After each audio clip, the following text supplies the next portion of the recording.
ঠান্ডা বেলের শরবত। প্রথমে আমি একটা বেল নিয়ে নিলাম। সেই বেলটাকে ভেঙে তার ভেতরের কাঁচটাকে বার করে নেব। কাঠটাকে ভালো করে চামচের সাহায্যে বার করে নেওয়ার পর এবার কাঠটার মধ্যে জল দিয়ে দিলাম।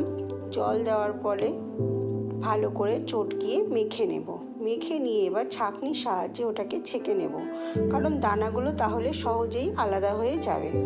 আলাদা হয়ে যাওয়ার পর একটা পাত্রে আমি বেশ কিছুটা কাঠ নিয়ে নিলাম। তার মধ্যে 2-3 চামচের মতো চিনি দিলাম এবং 1 চামচ বিট লবণ দিলাম। দিয়ে ভালো করে মিশিয়ে নেব। নিয়ে ঠান্ডা জল দিলাম। এখানে আপনারা সাধারণ জলও দিতে পারেন ঠান্ডা জলের পরিবর্তে। দিয়ে এটা একটা গ্লাসে ঢেলে কয়েক কুচো বরফ দিয়ে পরিবেশন করুন।